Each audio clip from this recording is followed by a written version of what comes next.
Pinag-uusapan pa rin sa social media, nagtitrending pa rin sa X ang GMA Gala 2024 dahil sa star-studded na pagtitipong ito na dinaluhan ng mga artista ng GMA7 at ABS-CBN.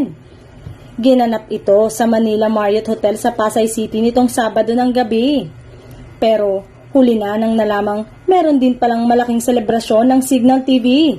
Ipinagdiwang nila ang kanilang 15th anniversary noong Biyernes na ginanap naman sa Crown Plaza sa Pasig City. May ilang ikinumpara ang 15th anniversary ng Signal TV sa GMA Gala 2024. Malayong malayo kung pagbabasehan ng dami ng stars na dumalo.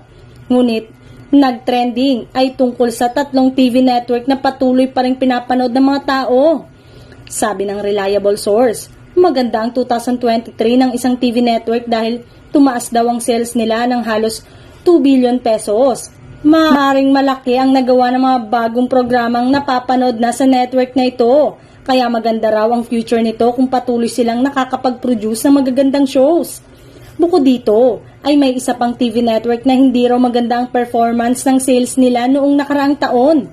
Totoo kayang umabot daw ng 2 billion pesos ang ibinaba ng sales nila? May kinalaman kaya ito sa ilang programa nilang hindi gaanong pumalo sa ratings o baka sa hindi magandang pamamalakad nito? May ilang kwento pa na tungkol sa problema sa TV network na ito. May malaking pagkakautang sa bangko.